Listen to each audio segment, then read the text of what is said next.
Welcome to Serenity is Addictive, where we explore the benefits of 12-step spirituality in depth. Let's get ready to dive in deep into this next episode. Today we're going to focus on an introduction to the 12 steps and a brief history on the 12 steps. For people who are history buffs or want to understand more, I'm going to give some references.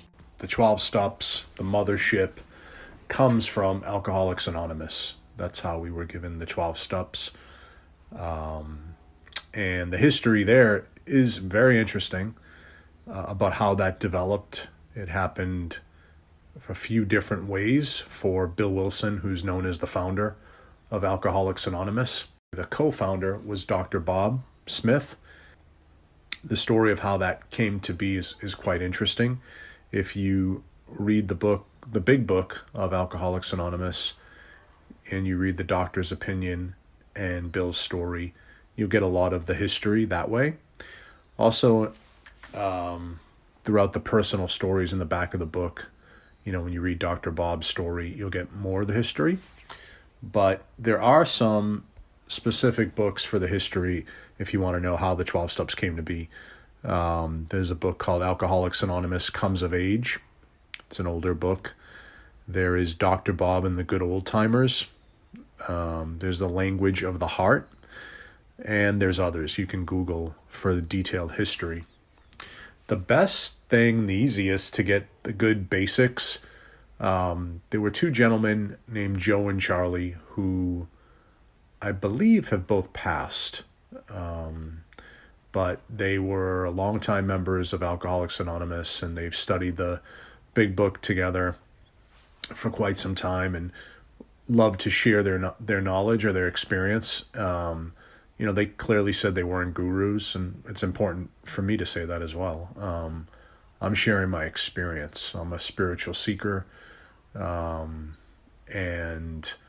the 12-step spirituality and other forms of spirituality and teachings and methods and ways have benefited me greatly. And so I want to also share. And but Joe and Charlie, their teachings can be found if you Google them. Joe and Charlie Talks. You can find free recordings where they go through the entire big book of Alcoholics Anonymous. But in the beginning, they talk about the history, and they do a really good job. So if you want a quick and dirty, that's probably a good place to go. You can find the transcript of their talks, so you can look at it that way, or you could actually listen to their talks. On Spotify, you can find them for free. You can find them for free on YouTube, I believe, or just typing them in Google or some other search engine, and they're kind of all over the place, meaning there are many different places offers them for free. You can just download them and listen to them, and they're fantastic, very fantastic. And if you're not an alcoholic or a drug addict, and let's say you're suffering from a divorce and you want to use the 12 steps to kind of process that grief or an illness or, so many different ways is the beauty of the 12 steps can be used for anything. We'll be covering that when we talk about step 1. So I don't want to jump ahead, but needless to say, it's just great. They can be used in so many diverse ways. There's so many different 12-step programs that initiated from Alcoholics Anonymous. And when you get into the history, you'll see that parts of Alcoholics Anonymous started from the Oxford Group, which was a Christian organization. And they had 6 steps back then. And those 6 steps were used before they came up with the 12 steps in Alcoholics Anonymous. There's a story, I think it's 262 or 263 in the big book, Personal Stories, edition 4, where you can see those 6 steps and you can hear some information on another person who was sponsored by Dr. Bob and talking about what they need to do. And if you want to research the history of the Oxford Group, you can research them as well. Joe and Charlie get into it. One thing that, AA learned a lot of lessons from them. They were political, the Oxford Group, and they were very interested in outside issues, and they kind of wanted to save the world. And so it's really beautiful to see how AA said, you know what, let's focus on our primary purpose on the one hand. You can read the Traditions 12 and 12, which you can also find for free as a PDF. You can find the big book free as a PDF. You can go to AA. I think it's aa.org, but type in AA in their central office. They have recordings of the big book, free recordings of the big book, free recordings of the 12 and 12, which are the 12 steps and 12 traditions, and dig in. And if, as I mentioned, if you're not an alcoholic, in my opinion, I have a very open mind. I'm very creative. So for me, it's not hard to read the text. And let's say I didn't have a problem with drinking and should substitute whatever it happens to be. Let's say it was greed that I felt I was having powerlessness over, or, making success an idol, or overworking, or, anorexia, or overeating, or fear, or toxic shame. For me, I could read their literature, and when it says drinking, I can change that to one of those things I just mentioned, if that was bothering me. The other thing I've heard in meetings that I find really helpful for myself is if you're not an alcoholic and you read the big book or the 12 and 12, and every time it says drinking, substitute the word thinking or disease thinking. And it kind of works. It kind of shows me my thinking can be really twisted. And, I'm ever in need of a good attitude adjustment. And, the steps help us find that power, that new experience, that new way of living that gives us more progressive happiness, joy, and freedom. So, yeah, interesting stuff there. As I mentioned, I'm not going to get into, so much of the material. We'll cover a few things from the Joe and Charlie book that I think are interesting, but it's not all encompassing. Listening to their talk, they do a much longer version of it. But, needless to say,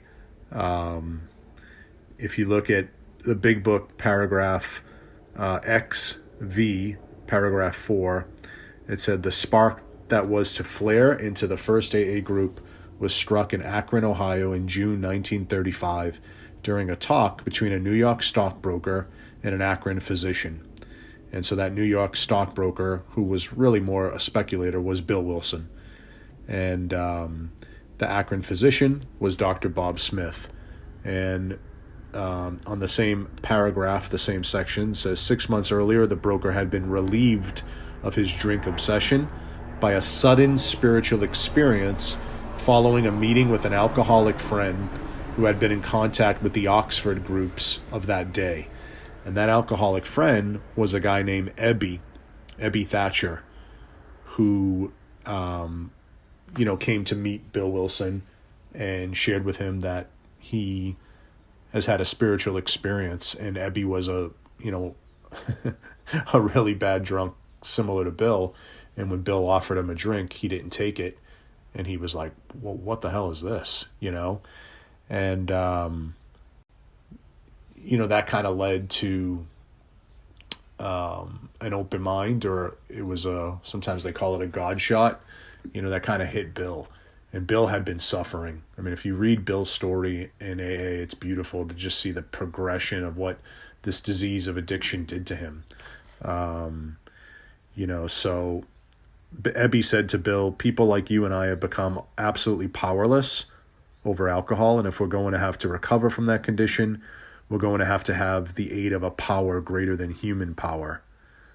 So he said that he had been attending groups, a group called the Oxford Group, and that Bill could have a spiritual experience, and that he had a spiritual experience, and that during that spiritual experience, he found a power that he didn't have, and that Bill could find that power and also recover from alcoholism or the addiction to alcoholism.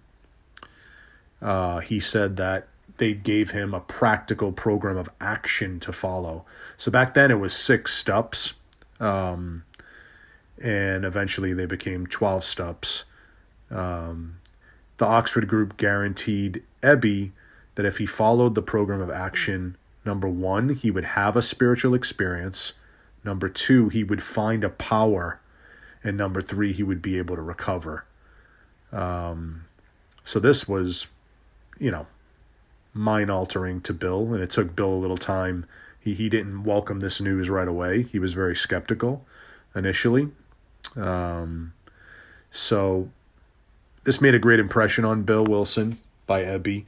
And when Ebby told him of the solution, the vital spiritual experience, he told him of the practical program of action to have that spiritual experience. So it's a program of action, not fantasy, not theology, not philosophy.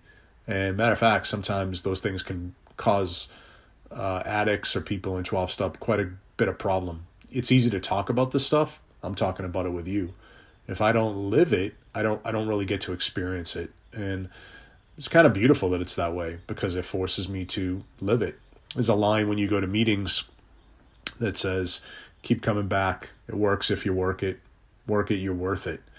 And I remember hearing a talk where someone said that's one of the most powerful lines because it reminds us to get into action. The more we work it, the more it will work. The less we work it, the less it will work or it will stop working, which is interesting as well. So Dr. Silkworth said to Bill, I don't believe alcoholism is a matter of willpower. I do not believe it's a matter of moral character. That was revolutionary. And I don't think sin has got anything to do with it. Now, that's something a little different than the Oxford groups because I believe they did talk about sin. It was very from a Christian perspective. But here's the doctor saying, I don't think it has anything to do with sin. I don't think it has anything to do with moral character. I don't think it has anything to do with willpower. Dr. Silkworth said to Bill, I believe people like you are suffering from an illness.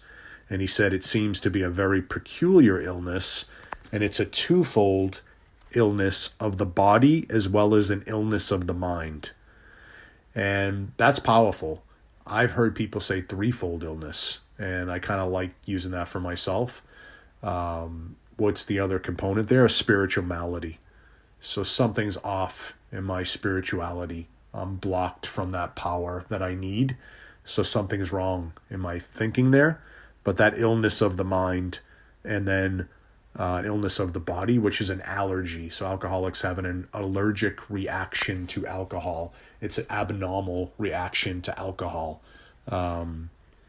If you want to learn more about alcoholism, go listen to AA tapes. I highly encourage Joe and Charlie's complete series on the Big Book. Phenomenal. Really, really helpful. Not the only thing that's helpful, of course, but very, very helpful. So one thing that the physician, Dr. Silkworth, said to Bill, you become absolutely physically allergic to alcohol. It seems to me as though anytime you put any alcohol into your system, it develops a physical craving. That makes it virtually impossible for you to stop drinking after once you've started. And that's why alcoholics have to get abstinent. They cannot drink alcohol. They can't have it because it produces that allergy. It produces that allergy, and then that will produce the obsession of the mind, etc., etc. And other 12-step programs, if you think about work addiction, sex addiction, food addiction, codependency, for example, it's, some of those things are natural kind of things. Like work is good, but it can be abused. You could have work aversion. You could have work overworking. Sex is good, but it can be abused. You can be compulsively driven by lust. You can abuse sex to numb out, like any drug. You could use food the same way. If you feel like you have an addiction or multiple addictions, kind of think about and reflect on prayerfully, invite your higher power into it. What's your worst one? And start with that program. If you don't have an addiction, the beauty of the 12 steps is it can help people who don't have an addiction.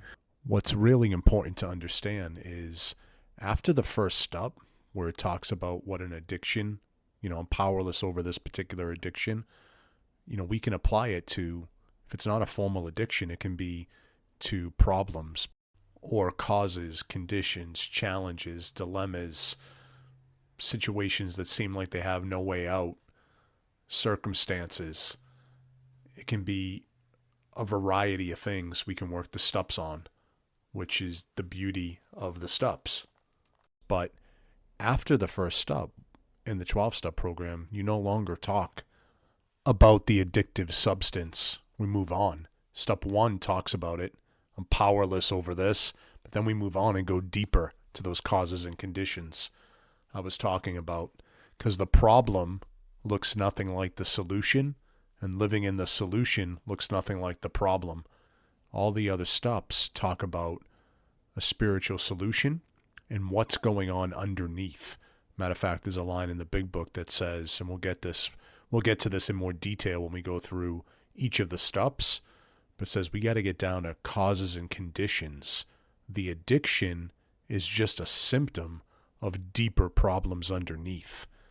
And we have to get to those deeper problems underneath, or else we'll always go to an addiction, or we'll always go to false higher powers, or idols, or any other malady to numb that pain. There's a problem with pain, right? Underneath is pain. So regardless whether we consider ourselves a formal addict or not, we can still benefit from the tools and still benefit from this powerful way of life, which produces a surrender, which is a design for living that's healthy, powerful, and good. But just knowing the problem didn't solve it for Bill, because shortly after that, he drank again. It's only after Ebby came to see him and gave him the solution to that problem and gave him a program of action that Bill was able to recover. So Dr. Silkworth helped give Bill the problem, right? The threefold illness, but also refreshing to tell him it had nothing to do with willpower or moral character or sin. But he didn't know what to do, right? Like sometimes you can even hear in meetings or certain books, certain things, like it will talk a lot about the problem, which is great. We need to know the problem, but we equally need to know the solution. And that's almost equally as important or more important if you think about it. Both are necessary. So Bill had to know the problem, he had to know the solution, and he had to know a program of action to follow and actually take those actions to get healthy. He couldn't think about it, couldn't philosophize about it, couldn't just talk about it. It's a program of action. Willingness without action is fantasy. And that's so true for me and many others who kind of live this way of life. I hope you enjoy our series on the 12 steps. We plan to go through each step and have one episode on each step. And each step's going to build upon each other. So it will be step 1. The next episode will be step 2, but we're going to talk about 1 and 2. The next episode after that will be step 3, but it'll be 1, 2, 3. Then it will be step 4, but it'll be 1, 2, 3, 4. They all build on top of each other.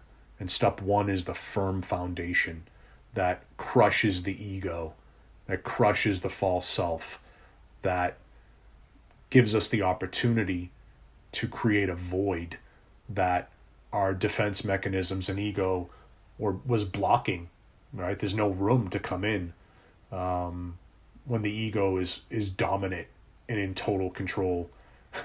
So crushing that deflation allows the opportunity of a new power to come in to do for us what we can't do for ourselves, and to experience that on its own timing. It's different for everyone. More will be revealed, and we'll also be given more resources. And we're also going to touch on, as we keep going, the slogans. We're going to touch on, some tools. We're going to touch on the promises. We're going to break down the promises. I think it's important for me to break down the promises or have a discussion on that, because it's work to do this stuff, and no one wants to work without pay. And I don't know about you, but when I invest, if I could do it perfectly, there's no risk, no reward, but I like to get dividends. I like to get a return on my investment. And I want to help share my experience and what I've heard from countless others being involved in 12-step spirituality for over 12 years, and also being involved in spirituality very deeply for over 25 years,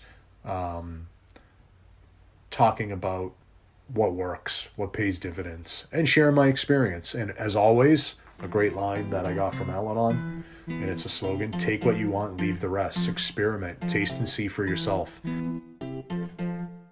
Thank you for listening to Serenity is Addictive. Until the next time we meet, keep trudging your road to happy destiny. Peace.